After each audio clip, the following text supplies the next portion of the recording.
ప్రభువు యొక్క మహిమను పొందుటకు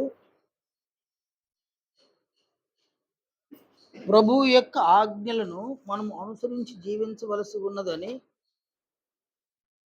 అనేక దినములుగా మన తండ్రి అయిన దేవుడు మనకు నేర్పిస్తూ ఉన్నారు.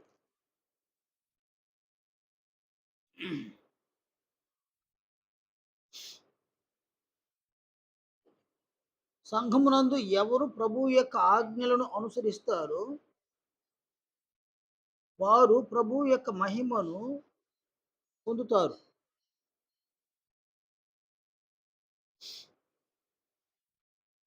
సంఘములో ఉండి కూడా ఎవరు ప్రభువు యొక్క ఆజ్ఞలను అనుసరించరు వారు ప్రభువు యొక్క మహిమను పొందరు.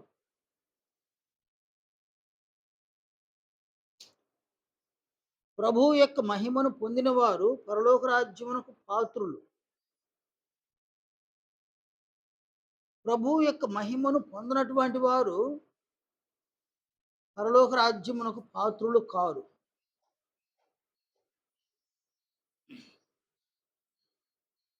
అందువలన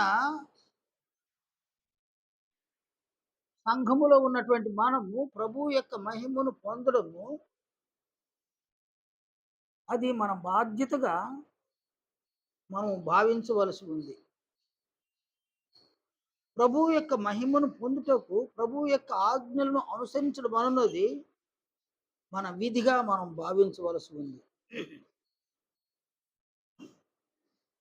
ఎందుకంటే నీవు ఏ శరీరమును కలిగి ఉన్నావో ఆ శరీరము కన్నా అత్యంత విలువైనది పరలోక రాజ్యం.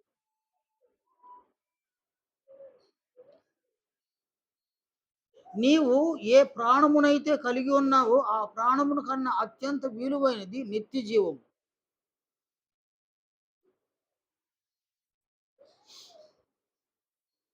నీవు నీ శరీరమునకు వెలుపల ఏవేవి కలిగి ఉన్నావో వాటన్నిటికంటే అత్యంత విలువైనది పరలోకం. నీవున్న ఈ లోకము అనగా మనమున్నటువంటి ఈ లోకము శాశ్వతమైంది కాదు. నీవు నివాసమున్న శరీరం ఉందే అనగా మనము నివాసమున్న శరీరము కూడా శాశ్వతమైంది కాదు. కొరింథీ 2వ పత్రిక 5వ అధ్యాయము 1వ వచనములో అపోస్తలుడైన పౌలు శరీరమును గురించి ఇలా బోధించినాడు. భూమి మీద మన గుడారమైన ఈ నివాసము శిథిలమైపోయినను కనుక ఈ గుడారమును శరీరము ఒకానొక దినము నాటికి శిథిల అవస్థకు చేరుకుంటుందన్నమాట. అది శిథిలమైపోతుంది. కనుక ఈ శరీరము శాశ్వతమైంది కాదు. కానీ శరీరంలో నివాసం ఉన్నటువంటి మనము ఆత్మలము మనము శాశ్వతమైనటువంటి వారము. శరీరమును సమాధి చేసేటువంటి మట్టి అది శాశ్వతమైంది కాదు. కానీ ఆత్మ వెళ్ళగలిగే పరలోక రాజ్యము శాశ్వతమైంది అన్నమాట. నీ ఆత్మ పరలోక రాజ్యం చేరాలంటే తండ్రి అయిన దేవుడు నీకు నాకు మనకు అనుగ్రహించినటువంటి ఈ శరీరములలో ఉన్న అవయములతో మన ప్రభువు అయిన క్రీస్తు యేసు యొక్క ఆజ్ఞలను మనము అనుసరించి జీవించవలసిన ఆవశ్యకత మనకుందన్నమాట.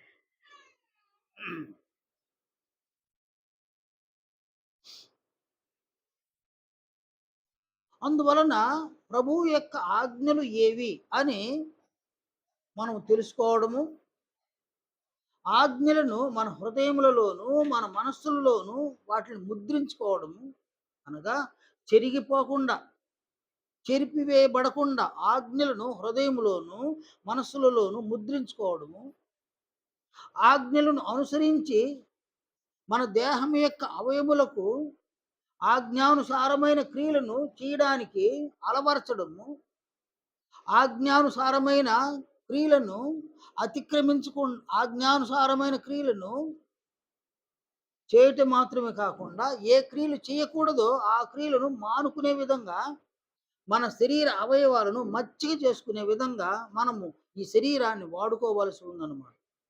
కానీ శరీరాన్ని ఎలా వాడుకోవాలనో మనుషులకు తెలియదన్నమాట. ఒక ఇంటిని ఎలా వాడుకోవాలనో మనుషులకు తెలుసు. డబ్బును ఎలా వాడుకోవాలనో మనుషులకు తెలుసు.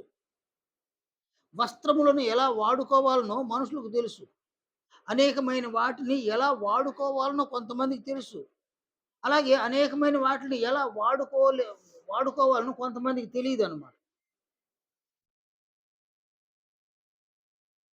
ఇక్కడ నీవు దేన్ని ఎలా వాడుకున్నా, వాడుకోకపోయినా నీ శరీరాన్ని ఎలా వాడుకోవాలనో నీవు తెలుసుకోవడము అత్యంత విలువైన ఆత్మకు క్రీస్తు మహిమను ఎలా సమకూర్చుకోవాలనో నీవు ఎరిగి ఉండడం చాలా మంచిదన్నమాట. శరీరమును ఎలా వాడుకోవాలి? క్రీస్తు యొక్క ఆజ్ఞలను అనుసరించే విధముగా నీ శరీరమును వాడుకుంటే నీకు మేలు కలుగుతుంది. అనగా నీ ఆత్మకు మేలు కలుగుతుంది. క్రీస్తు యొక్క ఆజ్ఞలను అతిక్రమించే విధముగా నీ శరీరమును వాడుకుంటే నీకే అది కీడు కలుగుతుందన్నమాట. కనుక శరీరమును ఎలా వాడుకోవాలనో మీరందరూ కూడా స్పష్టంగా తెలుసుకోవాలి. మనమందరము స్పష్టంగా తెలుసుకోవాలి. ఏదో సంపాదించుకోవడము, తినడము, త్రాగడము, ధరించుకోవడము, నిద్రపోవడము, సుఖించడము, పని చేసుకోవడము ఇందుకొరకే శరీరం వాడబడతా ఉంది కానీ క్రీస్తు యొక్క ఆజ్ఞలను అనుసరించడానికి శరీరములు వాడబడడం లేదు. వాస్తవానికి మన సంఘములు సహితము క్రీస్తు యొక్క ఆజ్ఞలను అనుసరించడానికి శరీరములు వాడబడడం లేదన్నమాట. నీవు క్రీస్తు యొక్క ఆజ్ఞలకు నీ శరీరాన్ని వాడుకుంటే ధన్యుడవు, ధన్యురాలవు. క్రీస్తు యొక్క ఆజ్ఞలకు అనుకూలంగా నీ శరీరాన్ని వాడుకోకపోతే దౌర్భాగ్యుడవు, దౌర్భాగ్యురాలు అవుతావు. అందువలన క్రీస్తు యొక్క ఆజ్ఞలను మనం అనుసరించడము మన విధిగా మనం భావించాలి. అది బాధ్యతగా మనం గుర్తించాలన్నమాట.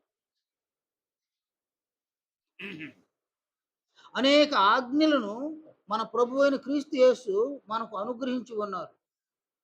మత్తయి 8వ అధ్యాయము 20వ వచనంలో అపోస్తలులతో ప్రభువు చెప్పిన ఆ మాటలు వినండి. ఆయన ఏమన్నారంటే, నేను మీకు ఏ ఏ సంగతులను ఆజ్ఞాపించితినో వాటినన్నిటినీ గైకొనవలెనని వారికి బోధించుడి అని అన్నాడన్నమాట. కనుక శిష్యులకు అనేక సంగతులను ప్రభువు ఆజ్ఞాపించినాడు.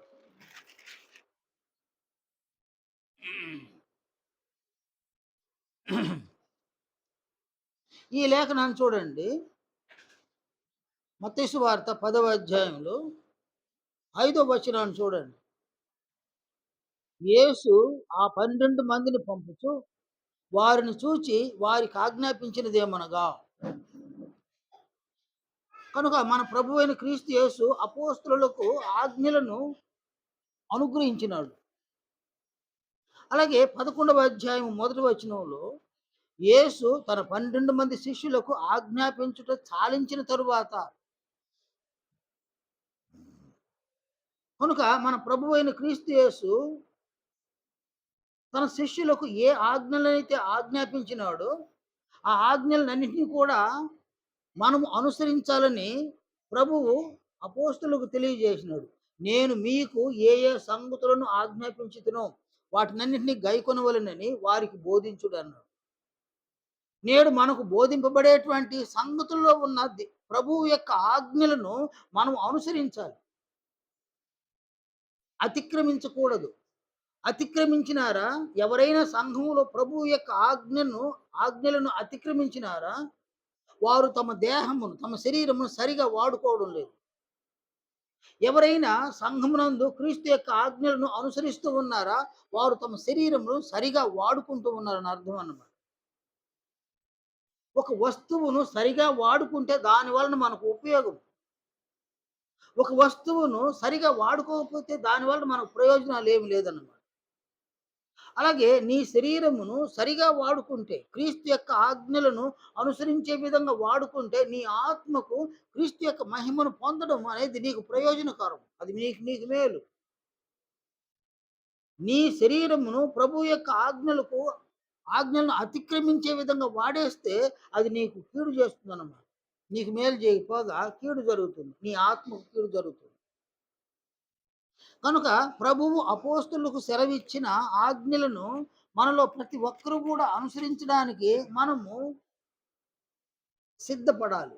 అది చాలా సిద్ధపాటన్నమాట. మనం సిద్ధపడితే తప్ప ఈ ఆజ్ఞలను అనుసరించలేం. ఈ లేఖనాన్ని చూడండి. ఇక్కడ ఒక ఆజ్ఞను ప్రభువు సెలవిచ్చినాడు. మత్తయి సువార్త 5వ అధ్యాయము 34వ వచనంలో ప్రభువు ఇచ్చినటువంటి ఆజ్ఞను చూడండి. నేను మీతో చెప్పున్నదేమనగా, ఎంత మాత్రము ఒట్టు పెట్టుకొనవద్దు. ఇది ప్రభువు మనకిచ్చినటువంటి ఆజ్ఞ. కనుక మనము ఎంత మాత్రము ఒట్టు పెట్టుకోకూడదన్నమాట. ఒట్టు పెట్టుకోవడం ఎందుకు? ఒట్టు పెట్టడం ఎందుకు?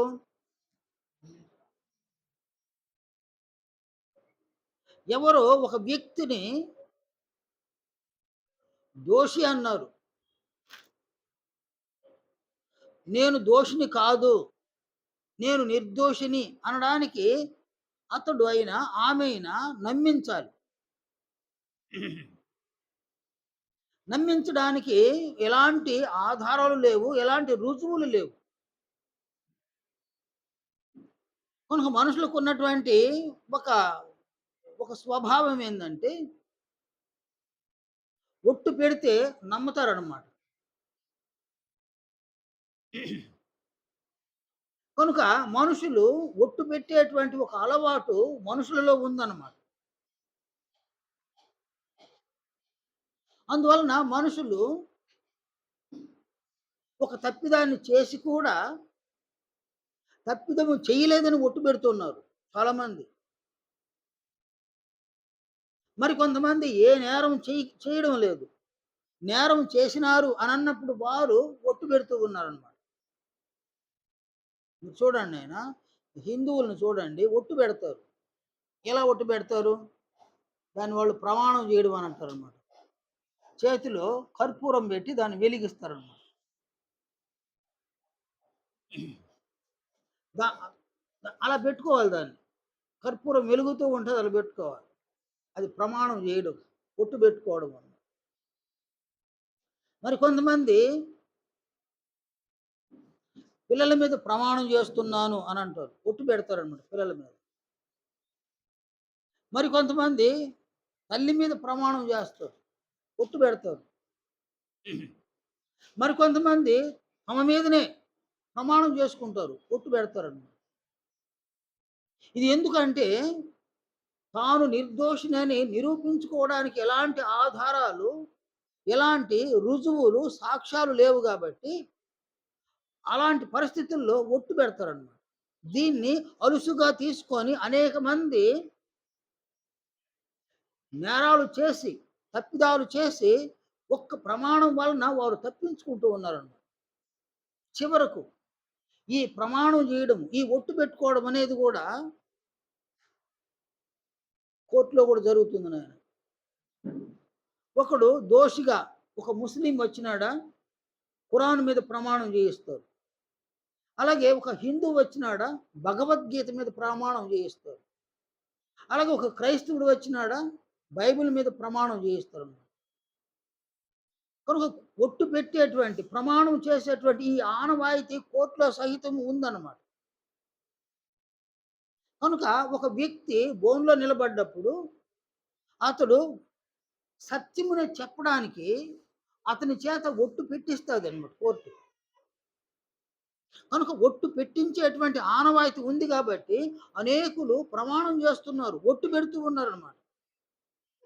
ఒక బైబిల్ మీద ప్రమాణం కాదు, ఒక భగవద్గీత, ఒక ఖురాన్ మీద కాదు, తన మీద, తన పిల్లల మీద, తన తల్లి మీద, తన బంధువుల మీద, అందరి మీద ప్రమాణం చేసి ఒట్టు పెట్టుకునే ఆనవాయితీని మనుషులు కలిగి ఉన్నారు. ఇందువలన కొంతమంది నిర్దోషులుగా ఉన్నవాళ్ళు తమ నిర్దోషత్వంను కాపాడుకుంటారు. కొంతమంది దోషులుగా ఉన్నవాళ్ళు ప్రమాణం చేయడం వలన వారు తప్పించుకుంటూ ఉన్నారన్నమాట. అందువలన ప్రభువు ఏమి సెలవిచ్చినారో చూడండి. ఆయన ఇలా సెలవిచ్చినారన్నమాట. మత్తయి సువార్త 5వ అధ్యాయంలో 34 వచనంలో, నేను మీతో చెప్పున్నదేమనగా ఎంత మాత్రము ఒట్టు పెట్టుకొనవద్దు. సంఘములో ఉన్న వ్యక్తులమైన మనము, అది ఎలాంటి పరిస్థితి అయినా, అది ప్రాణాపాయకరమైన స్థితి అయినా, ఎలాంటి స్థితి వచ్చినా కూడా ఒట్టు పెట్టుకోకూడదు అని ప్రభువు సెలవిచ్చినారు. ప్రభువు ఆజ్ఞాపించినారు.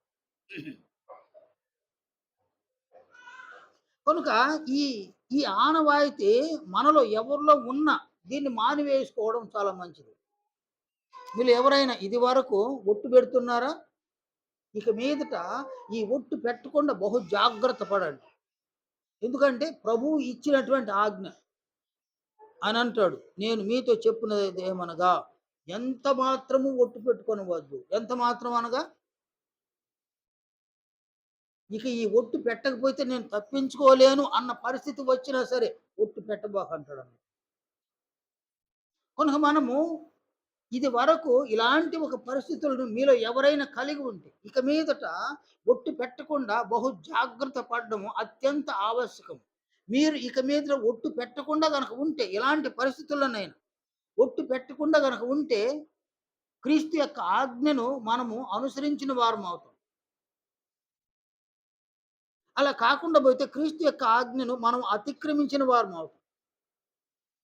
క్రీస్తు యొక్క ఆజ్ఞను అనుసరిస్తే క్రీస్తు యొక్క మహిమను పొందుతాము. క్రీస్తు యొక్క ఆజ్ఞను అతిక్రమించేస్తే మనం క్రీస్తు మహిమను పొందలేము. క్రీస్తు మహిమను పొందితే పరలోక రాజ్యానికి పాత్రులము. క్రీస్తు మహిమను పొందకపోతే పరలోక రాజ్యానికి మనం పాత్రులము కాము.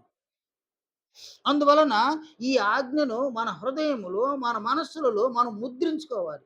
మనము చెరిగిపోకుండా ఈ ఆజ్ఞను మన హృదయంలో, మన మనసులలో వ్రాసుకోవాలన్నమాట. అది ఎలాంటి పరిస్థితి వచ్చినా, ఎంతమంది నిన్ను బలవంతం చేసిన ప్రమాణం చేయమని, ఒట్టు పెట్టమని, నీవు మాత్రము పురుషులైనా స్త్రీలైనా ఒట్టు పెట్టకూడదన్నమాట. నీవు ఒట్టు పెట్టలేదా? ప్రభువు యొక్క ఆజ్ఞను అనుసరించినావు. ప్రభువు యొక్క ఆజ్ఞను నీవు అనుసరించినావా? తండ్రి అయిన దేవుని నీవు సంతోషపెట్టినావు. తండ్రి అయిన దేవుని సంతోషపెట్టినావా? అది ఎలాంటి సమస్య అయినా పరిష్కరించడానికి ఆయన సిద్ధం. ఎందుకంటే తన కుమారుని యొక్క ఆజ్ఞను నీవైనా నేనైనా మనము నెరవేరుస్తూ ఉన్నాము కాబట్టి ఆయన ఆ పరిస్థితి నుండి మనల్ని కాపాడడానికి సిద్ధంగా ఉన్నాడన్నమాట. అలాగని మనం తప్పిదాలు చేయాలని కాదన్నమాట. 35వ వచనంలో అక్కడి నుంచి కొన్ని మాటలు చెప్తాడు ప్రభు. 35, 36 వచనాలు. భూమి తోడని భూమి తోడనవద్దు. అలాగే ఆకాశం యెరూషలేము తోడనవద్దు. ఆకాశము తోడనవద్దు. భూమి తోడనవద్దు. యెరూషలేము తోడనవద్దు. నీ తల తోడని ఒట్టు పెట్టుకొనవద్దు. అంటే ఆకాశము తోడు అనవద్దు. అంటే ఆకాశం మీద ఒట్టు పెట్టకూడదు అంటాడు. ఎందుకంటే అది మనది కాదు నాయన. ఆకాశం నీది కాని దాని మీద నువ్వు ఒట్టు పెట్టకూడదు. నీది కాని దాని మీద నీవు ఒట్టు పెట్టకూడదు. నీదైతే దాని మీద ఒట్టు పెట్టొచ్చేమో. నీది కాని దాని మీద ఒట్టు పెట్టకూడదు. అలాగే నెక్స్ట్ ఇలా అన్నాడనమాట. భూమి తోడనవద్దు. భూమి నీది కాదు, నాది కాదు. యెరూషలేము తోడనవద్దు. యెరూషలేము పట్టణము నీది కాదు, నాది కాదు. అలాగే నీ తల తోడని ఒట్టు పెట్టకూడదు. నీ తల కూడా నీది కాదు నాయన. నా తల నాది కాదు. ఎందుకంటే ఆయన అంటాడు, నీవు ఒక వెంట్రుకనైనను తెలుపుగా గాని నలుపు గాని చేయలేవు. నీ తలే. నీ తలలో ఉన్న వెంట్రుకల్లో ప్రస్తుతం వెంట్రుకలు నల్లగా ఉన్నాయా? వీళ్ళు ఎవరైనా తెల్లగా చేయగలుగుతారు నాయన? ఆ సామర్థ్యం ఎవరికైనా ఉందా? తల ఎవరిది? నీ తలే. నీ తలలో ఉన్న ఒక వెంట్రుకను తెలుపుగా చేయగలవా? ఆ సామర్థ్యము, ఆ శక్తి మీలో ఎవరికైనా ఉందా? నాకు లేదబ్బా. నాకుంటే ఉన్న తెల్లంటిలోని నల్లగా చేసి ఉంటా. ఆ సామర్థ్యం నాకు లేదు. అంటే రంగు కొడితే నలుపుగా చేసినట్టు కాదు నేను. పర్మనెంట్‌గా నలుపుగా చేయగలరా? అలాగే ఎవరైనా నరసిన వెంట్రుకలు, తెల్ల వెంట్రుకలుంటే వాటిని నలుపుగా చేయగలరా? లేక నల్లగా ఉన్న వెంట్రుకలను తెలుపుగా చేయగలరా? ఈ తల నా తల అంటున్నావు నేను. నా తలలోనే నేను మార్పు చేయలేననమాట. మీ తలలో మీరు ఎలాంటి మార్పు చేయలేరనమాట. అందువలన వాస్తవానికి చెప్పాలంటే ఈ తల ఎవరిది నాయనా? ఆ! తల ఎవరిది నాయనా? మీరు మీ సొత్తు కారు. విలువ పెట్టి కొనబడినవారు. ఇప్పుడు తల ఎవరిది? శరీరం ఎవరిది? ప్రభువుదన్నమాట. ప్రభువు యొక్క శరీరం మీద, ఆ శరీరానికున్న తల మీద ఒట్టు పెట్టడానికి నీవెవరు అంటాడన్నమాట ప్రభు. నీ తలతోడని ఒట్టు పెట్టుకొనవద్దు. కాబట్టి ఇక్కడ ఒట్టు పెట్టడానికి నీది ఏది లేదు. నాది కూడా ఏమి లేదన్నమాట. మనది కాని మీద మనం ఒట్టు పెట్టకూడదు. ఆకాశం తోడనవద్దు. అది దేవునిది. దేవుని సింహాసనము. భూమి తోడనవద్దు. అది ఆయనదే. ఆయన పాదపీఠం. యెరూషలేము తోడనవద్దు. అది ఓ మహారాజు పట్టణం. ఆహ్, అలాగే నీ తలతోడని ఒట్టు పెట్టకూడదు. ఈ తలకి అధికారి ఎవరు నాయనా? కదా! యోహాను సువార్త 17వ అధ్యాయం 2వ వచనంలో సర్వ శరీరుల మీదను అధికారం నిశ్చితివే అని ప్రభు చెప్తాడనమాట. కాబట్టి మన శరీరాల మీద అధికారి ఎవరు? క్రీస్తు అయితే మన శరీరం అన్నప్పుడు తల కూడా శరీరానికి సంబంధించింది. మన శిరస్సు మీద కూడా అధికారం ఎవరిది? క్రీస్తుది. కనుక క్రీస్తు యొక్క అధికారం క్రింద ఉన్న దాని మీద ఒట్టు పెట్టడానికి నీకైనా, నాకైనా హక్కు లేదనమాట. కనుక మన జీవిత కాలంలో ఎలాంటి పరిస్థితి ఎదురైనా ఒక ప్రతికూలమైన పరిస్థితి ఎదురైనా, ఇది ప్రమాణం చేయడం వలన, ఒట్టు పెట్టుకోవడం వలన ఈ సమస్య నుంచి బయటపడతాము అని అనుకున్న ఎవరైనా నిన్ను ప్రోత్సహించిన ఒట్టు పెట్టమని ఏం చేయకూడదు అంటాడు ప్రభువు? ఎంత మాత్రము ఒట్టు పెట్టుకోకూడదు. దీనిని ఈ దినము నుంచి సంఘములో ఉన్న మనము ఎవరు అనుసరిస్తామో వారు క్రీస్తు యొక్క ఆజ్ఞలను అనుసరించిన వారు. ఈ సంగతిని ఎవరైతే అతిక్రమిస్తారో క్రీస్తు యొక్క ఆజ్ఞను అతిక్రమించినట్టు. నీవు క్రీస్తు యొక్క ఆజ్ఞలను అనుసరించినావా? క్రీస్తు యొక్క మహిమను పొందుతావు. తండ్రైన దేవుని సంతోషపెడతావు. క్రీస్తు యొక్క ఆజ్ఞను అతిక్రమించినావా? నీవు క్రీస్తు మహిమను పొందకపోగా నీ విషయంలో తండ్రైన దేవుడు ఆనందించలేడను. కనుక క్రీస్తు యొక్క మహిమను మనము పొందడము, అలాగే తండ్రైన దేవుణ్ణి సంతోషపెట్టడం. ఈ 2 కార్యక్రమాలు జరగాలి అంటే క్రీస్తు యొక్క ఆజ్ఞలను విధిగా మనము అనుసరించవలసిన బాధ్యతను మనం కలిగి ఉన్నామన్నమాట. అలాగనే మరొక విషయాన్ని చెప్పినాడు. మరొక ఆజ్ఞనిచ్చినాడు ప్రభు. మత్తయి సువార్త 5వ అధ్యాయం 39వ వచనంలో, నేను మీతో చెప్పున్నదేమనగా దుష్టుని ఎదిరింపక, నిన్ను కుడి చెంప మీద కొట్టు వాని వైపునకు ఎడమ చెంప కూడా త్రిప్పుము. కనుక సంఘములో ఉన్నటువంటి వ్యక్తులు ఈ ఆజ్ఞను సహితము తూచా తప్పకుండా అనుసరించడానికి మనము జీవితకాలం అంతా ప్రయాసపడాలి. ప్రభు అన్నాడు దుష్టుని ఎదిరింపక. అంటే నీవు దుష్టుడైనటువంటి ఒక వ్యక్తిని ఎదిరించకూడదు అని అన్నాడన్నమాట. దుష్టుడంటే ఎవరు నాయనా? దుష్టుడంటే ఎవరా? కదా! సాతానుడు కదా! దుష్టుడంటే సాతానుడు కదా నాయనా!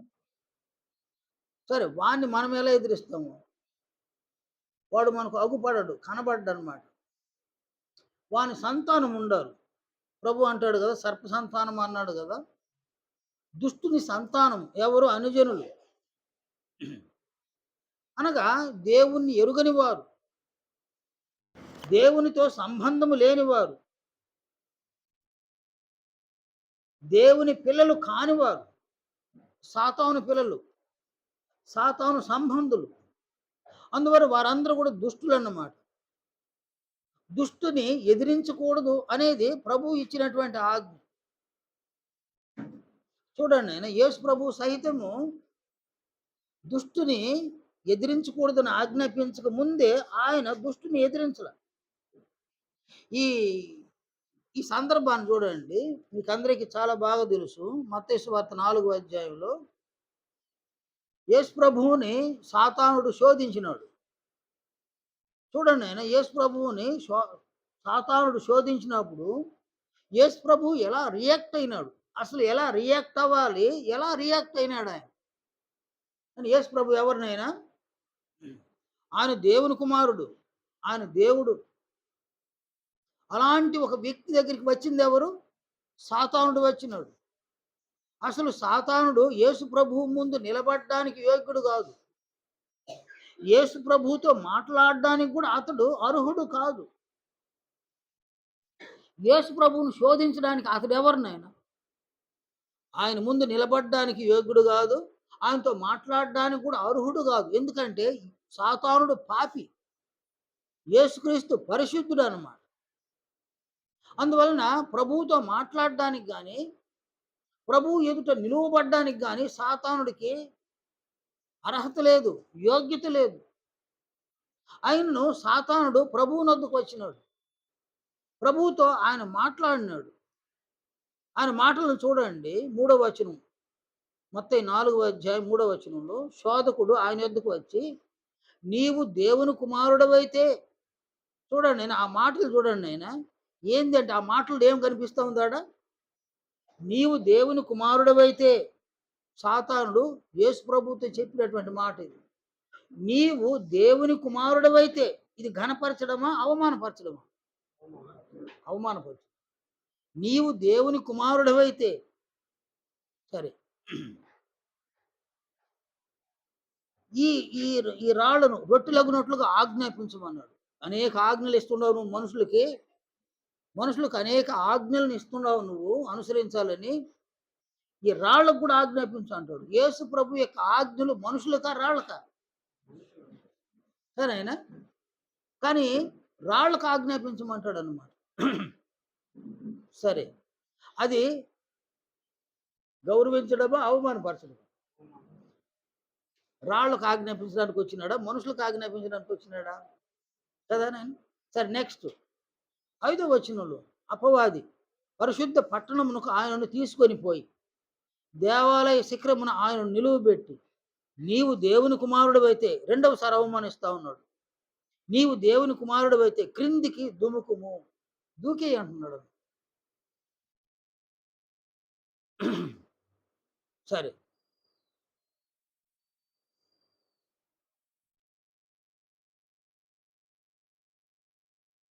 నెక్స్ట్ ఇంకోసారి ఏం చెప్పినాడు? ఇలా అన్నాడన్నమాట. 8వ వచనం. అపవాది మిగులు ఎత్తైన ఒక కొండ మీదకి ఆయనను తోడుకొని పోయి, ఈ లోక రాజ్యములన్నిటినీ వాటి మహిమను ఆయనకు చూపి, "నీవు సాగిలపడి నాకు నమస్కారం చేసిన యెడల వీటన్నిటిని నీకిచ్చేదనని" ఆయనతో చెప్పాడు. ఇక్కడ కూడా ఏం చేస్తున్నాడు ఆయన సాతానుడు? ఒక ఎత్తైన పర్వతం మీద నుంచి దూకి శిఖరం మీద దూకెయ్యి అంటే ఎవరిని అవమానపరచాలి ఆయన? దేవుని అవమానపరచాలి. కదా! సాతానుడికి నమస్కారం చేయండి ఎవరిని అవమానపరచాలి ఆయన? దేవుని అవమానపరచాలి. కాబట్టి ఇక్కడ దేవుణ్ణి గౌరవించాలి. దేవుణ్ణి ఘనపరచాలని ఎవరికి లేదు ఈడ? సాతానుడికి ఉంది. కానీ దేవుణ్ణి గౌరవించడము, దేవుణ్ణి ఘనపరచడం అనేది ప్రభువు యొక్క వ్యక్తిత్వం అన్నమాట.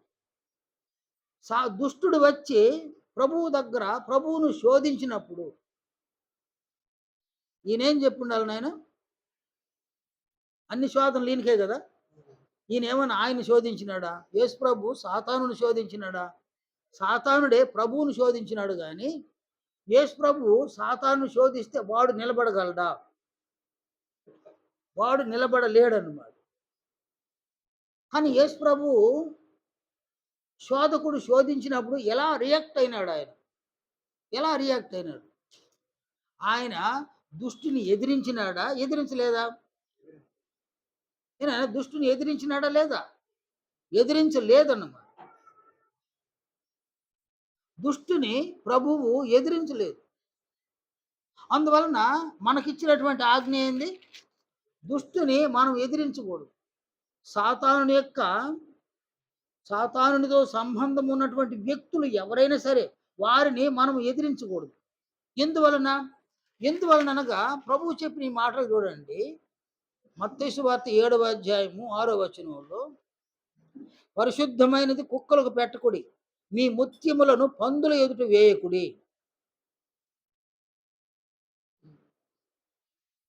కనుక ఇక్కడ మన ప్రభువు అయిన క్రీస్తు యేసు తన ఆజ్ఞలను మనకు నేర్పిస్తూ ఉన్నారు. తన బోధను మనకు నేర్పిస్తూ ఉన్నారు. ప్రభువు చెప్పిన సంగతులు, ప్రభువు ఇచ్చినటువంటి ఆజ్ఞలు, ఆయన బోధ, ఇవన్నీ కూడా ముత్యములన్నమాట.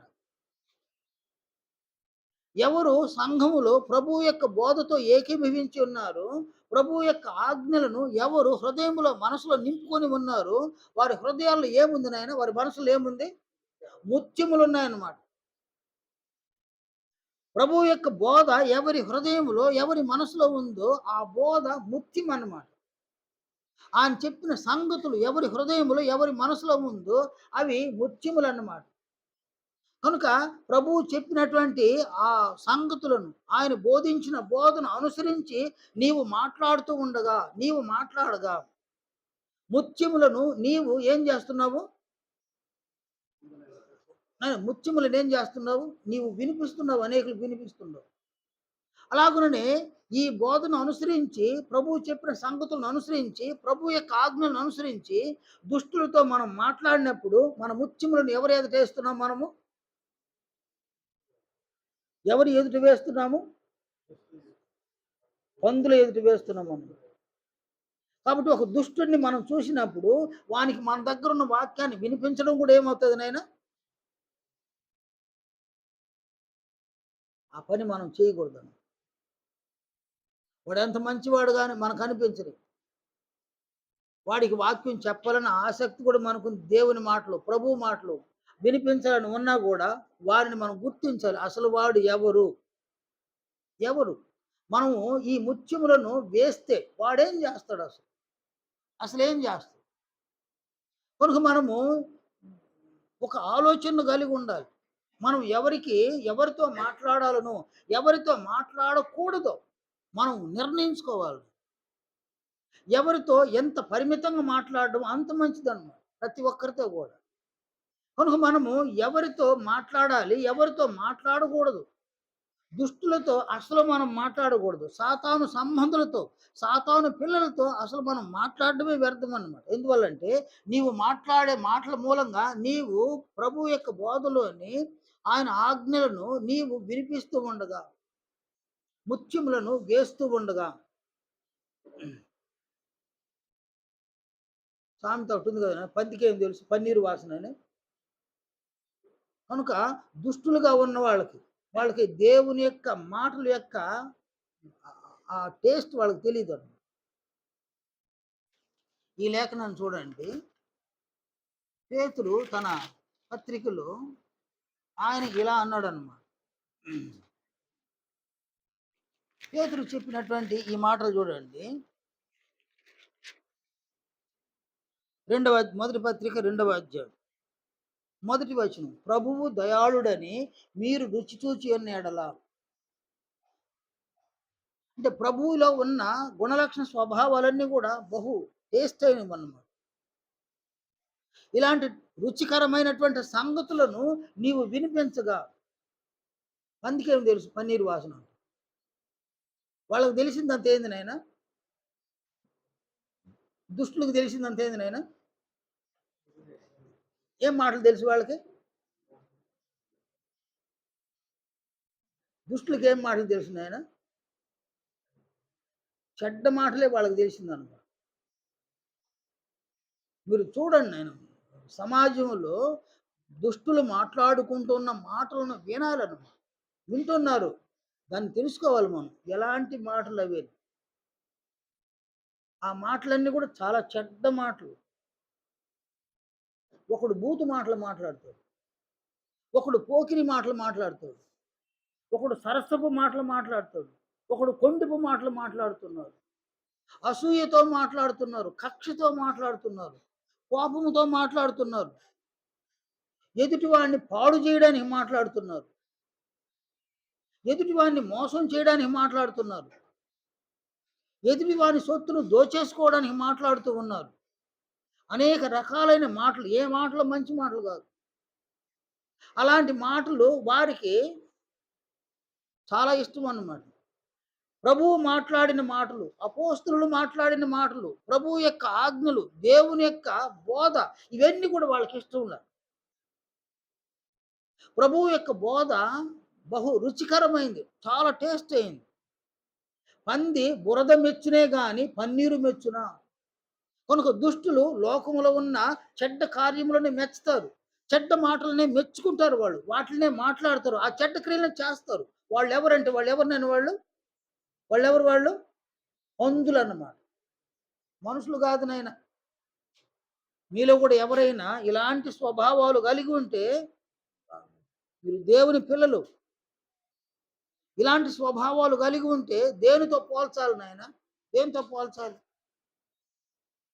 అది ఎంత అసహ్యమైనటువంటి విషయాలు చూడండి. కనుక మీ ముత్యములను పందుల ఎదుట వేయకుడి. అసలు మీరు సంఘములో ఉన్నవారు ముత్యములను కలిగి ఉండాలి. పెంట కలిగి ఉండకూడదన్నమాట. మనము మన హృదయాలలో, మనస్సులలో ముత్యములను కలిగి ఉండాలి. ప్రభువు యొక్క ఆజ్ఞలను మీరు ముద్రించుకొని హృదయంలో, మనస్సులో వ్రాయించుకునేస్తే, ప్రభువు యొక్క ఆజ్ఞలు ఎన్నైతే ఉన్నాయో వాటన్నిటిని కూడా హృదయంలో చేర్చేసుకునేస్తే అక్కడేమున్నాయి? అక్కడ ముత్యములున్నాయన్నమాట. ఆ ముత్యములని మీరు మాట్లాడతారు. ఆ ముత్యములను అనుసరించే క్రియలు చేస్తారన్నమాట. అక్కడ అవి లేకుండా పోతే, ప్రభువు యొక్క ఆజ్ఞలు లేకుండా పోతే ముత్యములు లేవు. ప్రభువు బోధ నీ హృదయములో, నీ మనసులో లేకుండా పోతే ముత్యములు లేవన్నమాట. ప్రభువు చెప్పిన సంగతులు నీ హృదయములో, నీ మనసులో లేకపోతే ముత్యములు లేదు. మరేముందంటే లోకంలో ఉన్న పెంటంతా ఆడుందన్నమాట. పంది బురద మెచ్చునే గాని పన్నీరు మెచ్చునా?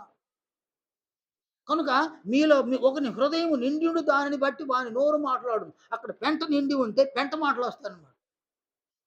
ప్రభువు యొక్క ఆజ్ఞలు నిండి ఉంటే ఆ ఆజ్ఞలొస్తాయి. ముత్యాలొస్తాయన్నమాట. ముత్యాలను మాట్లాడగలం.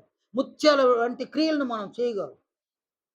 ఎవరి హృదయములో, ఎవరి మనసులో ప్రభువు యొక్క ఆజ్ఞలు లేవో అక్కడ పెంటుందన్నమాట. మనము పెంటని మనం కాళ్ళు తొక్కుకుంటే ఎంత అసహ్యించుకుంటాము. పెంట కాలుకు తగిలితేనే అంత అసహ్యించుకుంటాము. ఆ పెంట నీ హృదయంలో, నీ మనసులో ఉంటే ఇంకెంత అసహ్యించుకోవాలి. మన శరీరములో ఒక సెప్టిక్ ట్యాంక్ ఉందన్నమాట. ఆ సెప్టిక్ ట్యాంక్ మనకు కనబడదు. మనకు గనక వారంలో ఒకసారి దాన్ని ఓపెన్ చేసి చూసుకునే ప్రయత్నం మన మీద మనకు అసహ్యం వేస్తుంది. అది ఓపెన్ చేసి చూసుకునేటట్టు దేవుడు సృష్టించలా. ఎందుకంటే మనం అసహ్యించుకుంటాము. నీ శరీరములోని ఒక సెప్టిక్ ట్యాంక్ ఉంది. అది దేవుడు అలా నిర్మించినాడు శరీరాన్ని. కానీ దీన్ని సెప్టిక్ ట్యాంక్‌గా నిర్మించల. హృదయాన్ని, మనస్సును దేవుడు సెప్టిక్ ట్యాంక్‌గా నిర్మించల. కానీ లోకములో ఉన్న చెడునంతా అక్కడ చేర్చుకొని, లోకంలో ఉన్న పెంటనంతా అక్కడికి చేర్చుకొని, నీ హృదయము, నీ మనస్సు పెంటతో నిండిపోయి ఉంది. నీవు మాట్లాడితే పెంట మాటలు, నువ్వు చేస్తే క్రియలను పెంట క్రియలు చేయడం అన్నమాట. అందువలన మన హృదయాన్ని, మన మనస్సులలోను ప్రభువు యొక్క ఆజ్ఞలను మనం నింపుకోవాలి. ప్రభువు బోధను మన హృదయాలలో, మన మనసులో నింపుకోవాలి. మనం మాట్లాడితే ప్రభువు యొక్క బోధ, ప్రభువు యొక్క ఆజ్ఞలు, ప్రభువు చెప్పిన సంగతులు మనం మాట్లాడితే మన నోట ప్రభువు యొక్క మాట రావాలన్నమాట. ప్రభువు యొక్క మాట మన నోట నుంచి వినిపించినా ఎవరు పందులుగా ఉన్నారో వారిని గుర్తించాలి. వారికి ఈ సంగతులు వినిపించకూడదు. వారెవరైనా సరే, నీతో పుట్టిన వాళ్ళైనా, నీ కుటుంబంలోని వ్యక్తులైన, నీ సమాజంలోని వ్యక్తులైన, నీ బంధువులని, నీ స్నేహితులని ఎవరైనా సరే, వారి ముందు ఈ ముత్యములను వెయ్యకూడదన్నమాట. వేస్తే ఏం చేస్తారండి పందులు? కాళ్ళతో త్రొక్కుతాయన్నమాట. ప్రభువు యొక్క మాటల్లో చూడండి. మత్తయి 7వ అధ్యాయంలో 6వ వచనం ఉంది. పరిశుద్ధమైనది కుక్కలకు పెట్టకుడి. మీ ముత్యములను పందుల ఎదుట వేయకుడి. వేసిన యెడల అవి ఒకవేళ వాటిని కాళ్ళతో త్రొక్కి మీ మీద పడి మిమ్మును చీల్చివేయును. మీరు ముత్యములను వెదజల్లితే ఆ పందులు ఆ ముత్యములను కాళ్ళతో త్రొక్కి, అనగా నీవు చెప్పిన ప్రభువు బోధను, నీవు వినిపించిన ప్రభువు చెప్పిన సంగతులను, నీవు మాట్లాడిన ప్రభువు ఆజ్ఞలను వాళ్ళు కాళ్ళతో త్రొక్కివేసి నీ మీద పడి నిన్ను చీల్చేస్తారు. పంది యొక్క స్వభావం అంతేనండి. అందువలన నీవు ప్రభువు యొక్క ఆజ్ఞలను, ప్రభువు బోధను, ప్రభువు చెప్పిన సంగతులను హృదయములో, మనసులలో నింపుకోవాలి. నింపుకున్న నీవు ఎవరికి దాన్ని వినిపించాలనో వారికే వినిపించాలి. అందులో ఎదుట ముత్యములను వేయకూడదన్నాడు. కనుక అపవాది అయినటువంటి సాతానుడు ప్రభువును శోధించడానికి వచ్చినాడు. ఆయన శోధించినాడు. అపవాది దుష్టుడైతే యేసు ప్రభువు 3 సార్లు సాతానుడు ఆయన శోధించినా, ఈయన ఆయన్ని ఎదిరించినాడా? సాతానుని ఎదిరించినాడు. ఆయన ఎంత సావధానంగా సమాధానం చెప్పినాడు. నువ్వు నిజంగా దేవుని కుమారుడివైతే ఈ రాళ్ళు రొట్టెలగునట్లు ఆజ్ఞాపించమంటే యేసు ప్రభు ఏమన్నాడు నాయన? ఏమన్నాడు నాయన? "నువ్వెవడు అసలు నాకు చెప్పడానికి? ఎవడురా నువ్వు నాకు చెప్పడానికి" అన్నాడా? "నీకేం అధికారం ఉందిరా నాతో ఇలా మాట్లాడడానికి? నువ్వు అర్హుడువా? నా ముందు నిలబడడానికి కూడా నువ్వు అర్హుడువు కాదు" అని ప్రభువు అన్నాడా? లేదు నాయన. అని ఎలా స్పందించినాడు? అంత మృదువుగా. ఎందువలన? వాడు దుష్టుడు. వాడికి ఏ ఆజ్ఞను చెప్పినా వాడు వినడనమాట. ఏ ఆజ్ఞను చెప్పినా వినడు. అందువలన ఆయనేమన్నాడు? మనుషుడు రొట్టె వలన మాత్రమే కాదు, దేవుని నోట నుండి వచ్చి ప్రతి మాట వలన జీవించు. అంటే దాని అర్థమైంది నాయన. యేసు ప్రభువు అపవాది యొక్క నోరుని ఏం చేసినాడు? ముయించినాడనమాట. ఆయన ఎదిరించల. యేసు ప్రభు వాడిని ఎదిరించల. అలాగే శిఖరం మీద నుంచి ఏం చేసినాడంటే దూకేయమన్నాడు. దూకేయమన్నప్పుడు ఈయనేమంటాడు ఆయన? నీ ప్రభువైన దేవుణ్ణి శోధించకూడదని వ్రాయబడింది తెలుసు కదా నీకు అంటాడు. అంటే సాతానుడికి ఏం తెలుసు నాయన? దేవుని యొక్క గ్రంథంలోని సంగతులు సాతానుడికి తెలుసు అన్నమాట. దాన్ని గుర్తు చేసినాడు. నోరు మూయించినాడు అన్నమాట. అటు తర్వాత లోక రాజ్యం అంతా చూపించేసి ఒక్కసారి నాకు సాష్టాంగపడి నమస్కారం చేయి, ఇదంతా నీకు ఇచ్చేస్తున్నాను. ప్రభు ఏమన్నాడు? నీ తండ్రి అయిన దేవునికి మాత్రమే నమస్కారం చేయాలి నాయన, సాగిలపడాలి, నీకు కాదు, ఇంకెవరికి కాదు అన్నాడు. అంత మృదువుగా సాతాను వద్ద అంత మృదువుగా మాట్లాడి సాతానుని ఎదిరించకుండా యేసు ప్రభు సాతానుని ఎదిరించాల. మృదువుగా మాట్లాడి వాని నోరు ముయించేసిన తర్వాత వాడేమైనాడు ఆయన? వాడు వెళ్ళిపోయినాడు. దేవదూతలు చేంజ్ చేసినారు యేసు ప్రభుకి పరిచర్య. అంటే దేవదూతలు వచ్చి క్రీస్తుకు పరిచర్య చేయడానికి గల కారణం ఏంది? దేవదూతలు వచ్చి క్రీస్తుకు పరిచయం చేసే కారణం ఏంది నాయన? ఏం కారణము? ఆయన దుష్టుని ఎదిరించు. ఈ సంగతి ఎవరికి తెలిసింది? దేవునికి తెలిసింది. వెంటనే ఆయన ఏం చేసినాడు? దూతలను పంపించినాడు. దూతలు వచ్చి ఏం చేసినారు? యేసు ప్రభువుకి ఏం పరిచర్య చేసినారు అక్కడ వ్రాయబడల, కానీ పరిచర్య చేసినారు. దేవుని యొక్క మనము కూడా దుష్టుల్ని ఎదిరించకుండా ఉంటే మనం ఎవరిని సంతోషపెట్టినాము? దేవుని సంతోష పెడతాం. ఆయన ఏం చేస్తాడు? ఆయన తగు భద్రతను ఆయన మనకిస్తాడు. అందువలన ప్రభువు ఏదైతే జీవించినాడో దాన్ని మనకు ఆజ్ఞాపించినాడు అనమాట. మత్తయి సువార్త 5వ అధ్యాయంలో దుష్టుని ఎదిరింపక అనే ఆజ్ఞను ప్రభువు మనకిచ్చినాడు. కనుక మన జీవితకాలం అంతట్లో కూడా దుష్టులను మనం గుర్తించాలి. దుష్టులను గుర్తించి వారిని ఎలా భావించాలి? వారిని ఎలా భావించాలి నాయన? పందులుగా భావించాలి. వారి ముందు మనలో ఉన్న ప్రభువు ప్రభు యొక్క ఆజ్ఞలను, ప్రభువు చెప్పిన సంగతులను, ప్రభువు నేర్పించిన బోధను వారి ముందు మనం వేయకూడదు. అసలు దుష్టులను మనం ఎదిరించకూడదు. నువ్వెంతని మనం మాట్లాడకూడదు. వాడు మనల్ని అవమానపరిచినాడా? మనం వాడిని అవమానపరచకూడదు. అవమానపరిస్తే ఏమవుతుంది? అక్కడ ఎదిరించడం అవుతుంది అన్నమాట. యోహాను సువార్త 8వ అధ్యాయము 48, 49 వచనాల్లో అక్కడ యూదులు వచ్చినారు కదా. యూదులు వచ్చి ప్రభువుని ఏమన్నారు? నీవు సమరయుడవును దయ్యము పట్టిన వాడవునైన వాడు అని మేము చెప్పు మాట సరియే కదా అని అన్నారు. అక్కడ వాళ్ళని ఎదిరించినాడా ప్రభువు? వాళ్ళని ఎదిరించకపోగా ఏమన్నాడు ఆయన? నేను దయ్యము పట్టిన వాడను కాను అన్నాడు. మీరు అంటున్నారు, ఆరోపిస్తున్నారే కానీ ఆ ఆరోపణలో ఎలాంటి వాస్తవం లేదు. నేను దయ్యం పట్టిన వాడను కాను, నా తండ్రిని ఘనపరచువాడను, మీరు నన్ను వ్యర్థంగా అవమానపరుస్తున్నారు అని అన్నాడు. అంటే వారిని ఆయన ఎదిరించాల. నీవు సమరయుడవు అని అన్నప్పుడు ఈయన ఎదిరించే శక్తి నీకు లేదా? ఆయనకుందన్నమాట. కానీ ఆయన ఏం చేయలేదు? దుష్టుని ఎదిరించాల. అందువల్ల ప్రభు అన్నాడు, దుష్టుని ఎదిరింపక నిన్ను కుడి చెంప మీద కొట్టువాని వైపునకు నీ ఎడమ చెంప కూడా త్రిప్పుమానన్నాడు. ఇది కూడా ఆజ్ఞనే. అందువలన ఎవడైనా ఒక దుష్టుడు నీతో గొడవబడి నిన్ను అవమానపరిచే విధంగా మాట్లాడినాడా? వానితో ఏం మాట్లాడకూడదు. ఏం మాట్లాడకూడదంటే వానికి వలె మాట్లాడకూడదని గాదు. నీవు ప్రభువుకు వలె మాట్లాడాలి. నేను దయ్యము పట్టిన వాడను కాను. ఎవరైనా నువ్వు దొంగవని అన్నాడనుకో ఏమనాలా? నువ్వు దొంగ, మీ నాయన దొంగ, మీ తాత దొంగ, మీ అమ్మ దొంగ ఇట్లా ఈ కథలు గాదు. ఎవరైనా దొంగ నువ్వు అంటే ఏం చెప్పాలండి మనం? ప్రభువు మాటలను బట్టి ఏం చెప్పాలా? నేను దొంగను గాదు. వాడు నమ్మని నమ్మకపోని. నువ్వు మోసగాడివి అని అన్నారా? మనం ఏం చెప్పాలి నాయన? నేను మోసగాడిని కాదు. నువ్వు నన్ను అవమానపరుస్తున్నావు.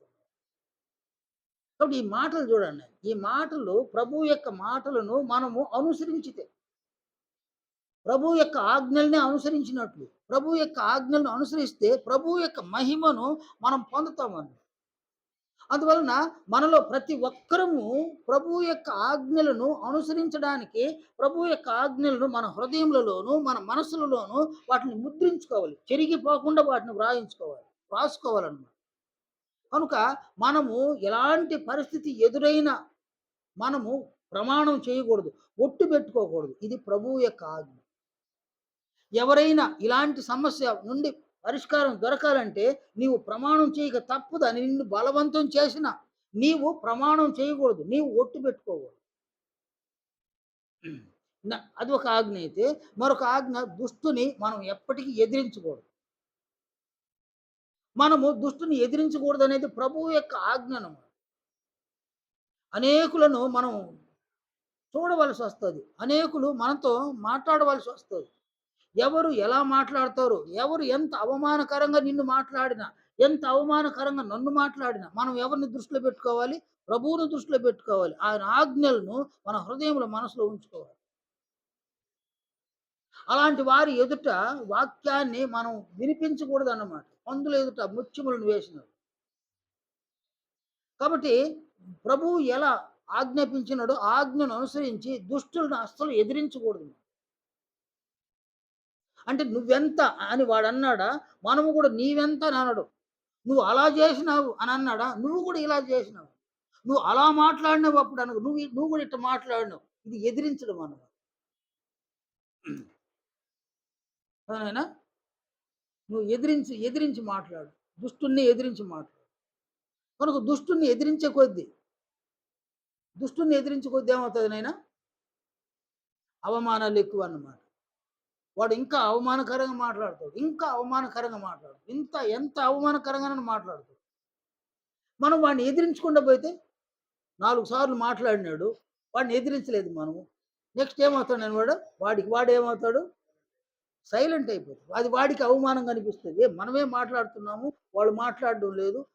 అంటే మనం మాట్లాడితేనే వాడికి అవకాశం ఇంకా మాట్లాడడానికి. మనం మాట్లాడకపోతే వానికి అవకాశమే లేదన్నమాట. అవకాశం లేకుండా చేసేస్తే వాడు ఇంకేం మాట్లాడతాడు నాయన. అందువలన దుష్టులను మనం ఎదిరించకూడదు.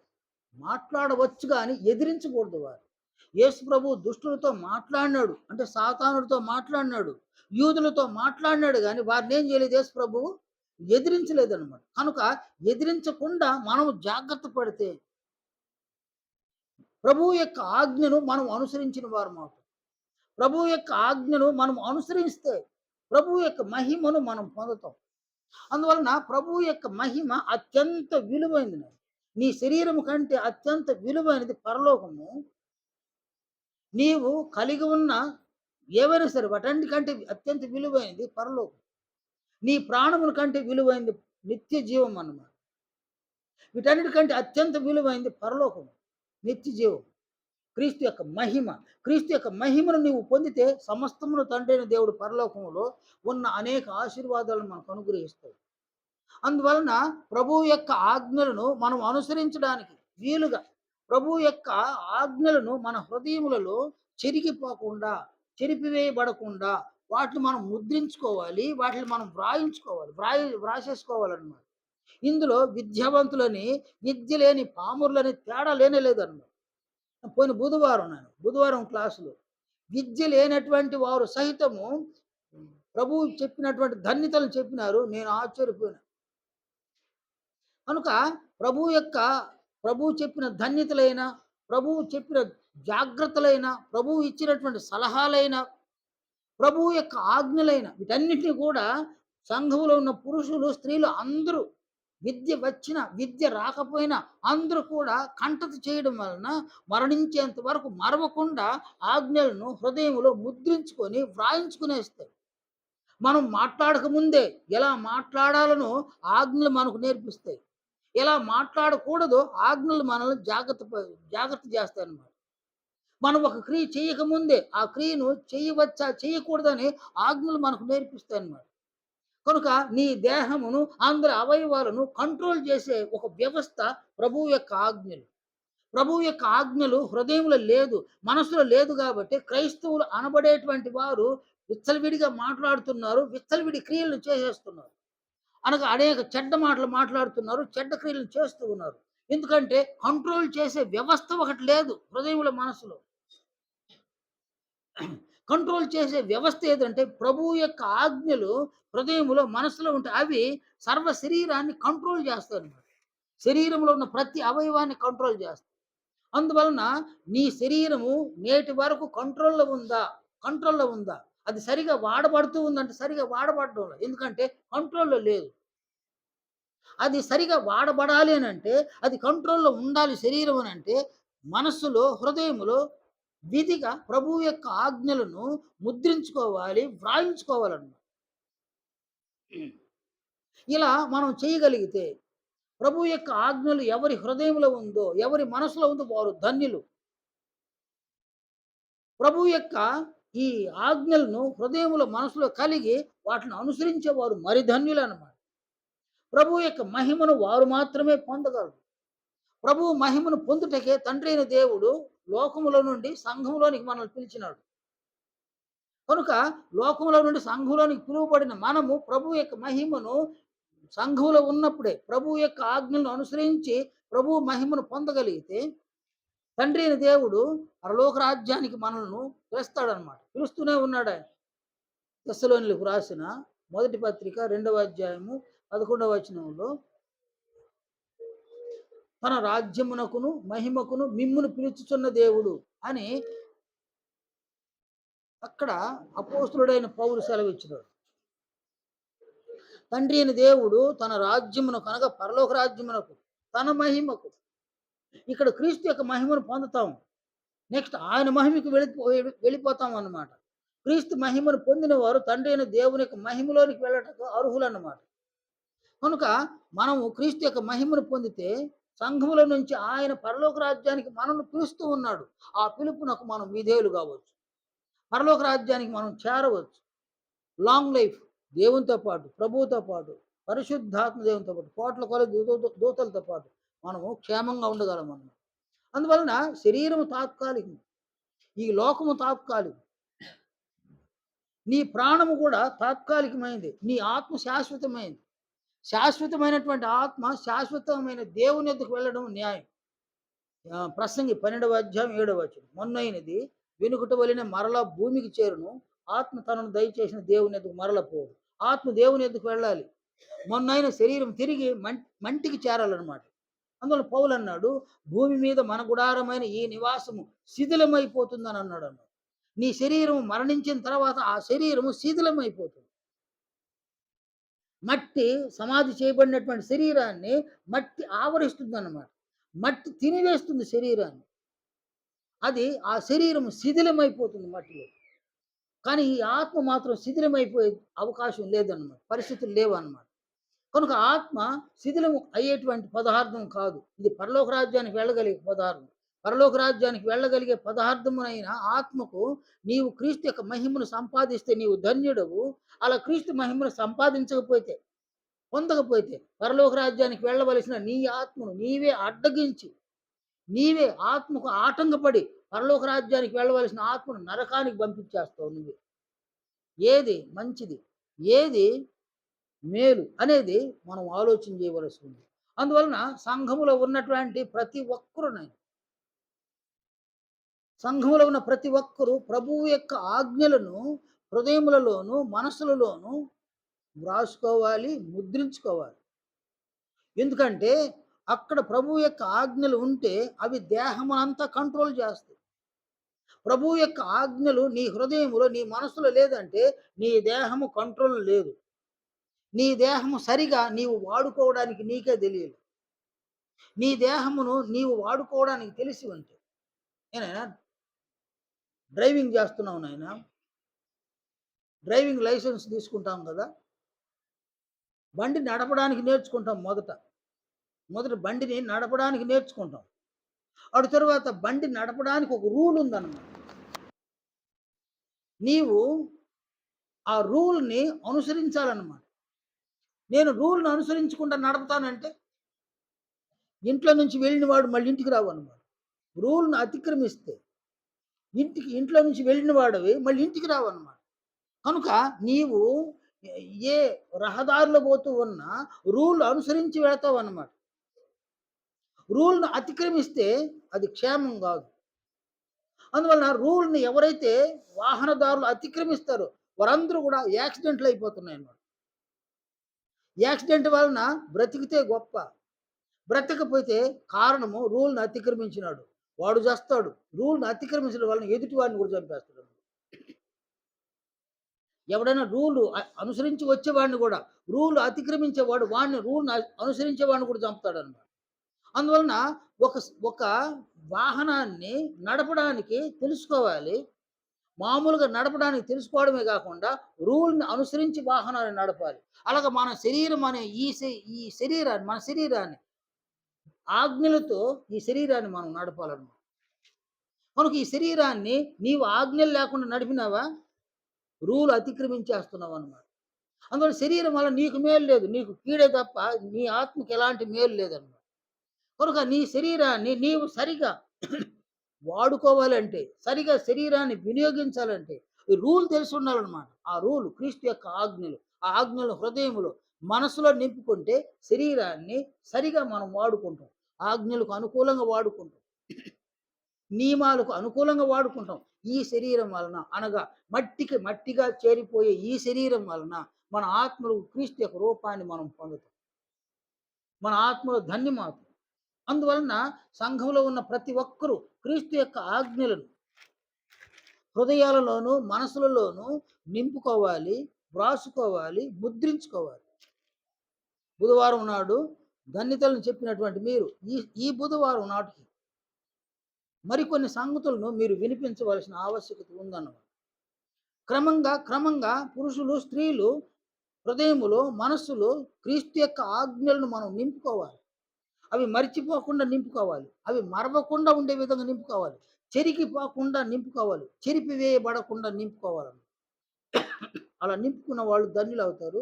ఆ ఆజ్ఞలు మన శరీరాన్ని పూర్తిగా కంట్రోల్ చేస్తాయి. మన శరీరము ప్రభు యొక్క ఆజ్ఞలను అనుసరించి క్రియలు చేస్తాయి, మాటలు మాట్లాడతాయి. ప్రభువుకి ఇష్టమైన క్రియలు చేసి, ప్రభువుకి ఇష్టం లేని క్రియలను మానుకుంటాయి. ప్రభువుకి ఇష్టమైన మాటలను ఉచ్చరించి, ప్రభువుకి ఇష్టం లేని మాటలను విసర్జించేసి, ప్రభువు యొక్క ఆజ్ఞలను అనుసరించడం వల్ల శరీరము అందులో అవయవాలు ప్రభు యొక్క ఆజ్ఞలను అనుసరించడం వల్ల అంతిమంగా క్రీస్తు యొక్క మహిమను 30%, 40%, 50% మనం పొందడం వల్ల మనము తండ్రి అయిన దేవుడు పిలుస్తూ ఉన్నాడు కదా, ఆ పిలుపునకు మనం యోగ్యులమవుతాం, అర్హులమవుతాం. మనము శరీరంలో ఉన్నప్పుడు తాత్కాలికంగా క్షేమంగానే ఉంటాము, ఆత్మీయంగా క్షేమంగా ఉంటాము. ఆ పక్షమందు ఆత్మీయంగా మనం క్షేమంగా క్రీస్తు యొక్క మహిమను పొందే కొద్దీ మన ఆత్మ వర్ధిల్లుతుందన్నమాట. ఆత్మ వర్ధిల్లే కొద్దీ అన్ని విషయాలలో మనల్ని దేవుడు వర్ధిల్ల చేస్తాడు. మనం క్షేమంగా ఉంటాం. శరీరాన్ని విడిచిన తర్వాత క్షేమకరంగా తండ్రైన దేవుని యొద్దకు మనల్ని ప్రభువు అయిన క్రీస్తు యేసు తీసుకుని వెళ్తాడు. మనం ధన్యులమవుతాం. అందువలన సంఘంలో ఉన్న ప్రతి ఒక్కరూ క్రీస్తు యొక్క ఆజ్ఞలు హృదయాల్లో, మనసుల్లో వ్రాయించుకొని, ముద్రించుకొని మీరందరూ కూడా ఆజ్ఞలను అనుసరించి దేహానికి నేర్పించే ఆజ్ఞలు, దేహము అందులో అవయవాలతో క్రీస్తు యొక్క ఆజ్ఞలను అనుసరించడం వల్ల క్రీస్తు యొక్క మహిమను మీరందరూ పొందాలి, మనమందరం పొందాలని మీకు అందరికీ తెలియజేస్తూ మిమ్మల్ని అందరినీ కూడా వేడుకుంటూ ఈ సంగతులను ముగిస్తూ ఉన్నాం.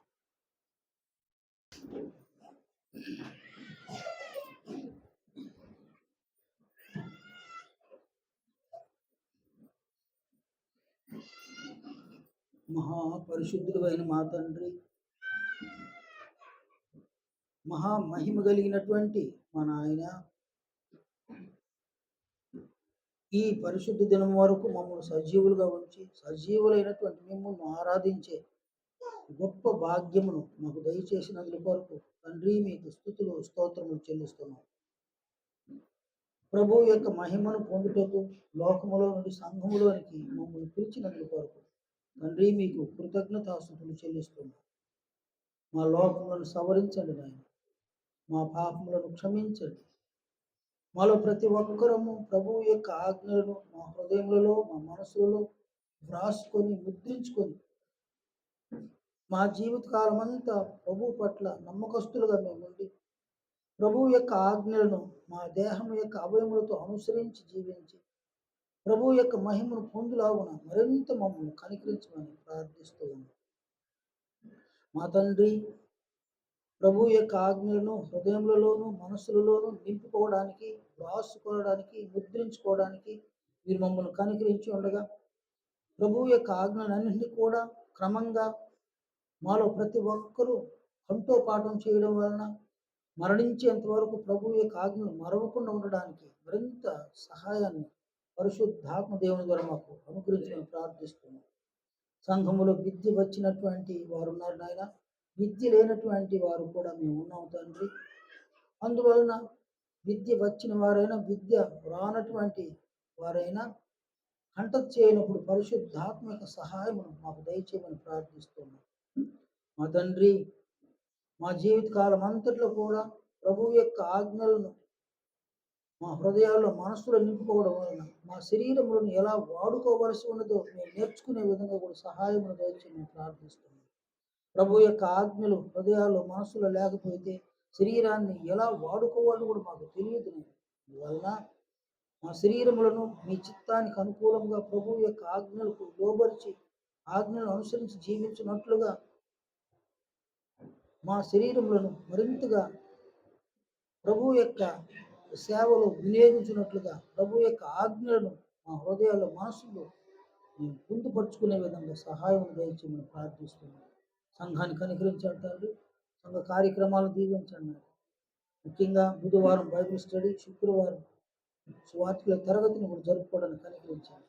సంఘములో సువార్తికులు తయారవుటకు మరింత కృపను దయను అనుగ్రహించమని ప్రార్థిస్తూ ఉన్నాం. అంటే ఈ సంఘం ద్వారా అనేక ప్రాంతాలకు సువార్త వినిపించడానికి సహాయం దయచేయమని కూడా ప్రార్థిస్తూ ఉన్నాం. సంఘములో ఉన్న ప్రతి కుటుంబాన్ని, ప్రతి బిడ్డను కనికరించమని వేడుకుంటున్నాం.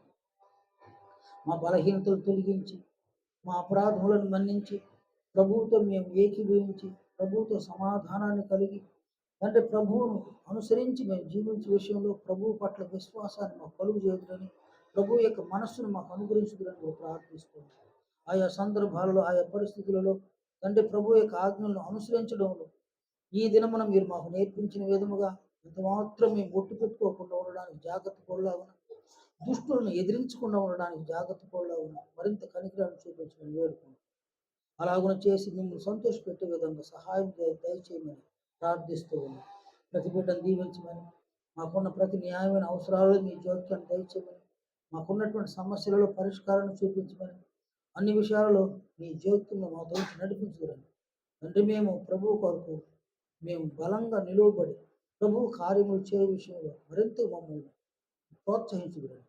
ప్రభు అయిన క్రీస్తు యేసు పరిశుద్ధ నామమున ప్రార్థిస్తున్నాము తండ్రి. ఆమేన్. అందరికీ వందనాలు.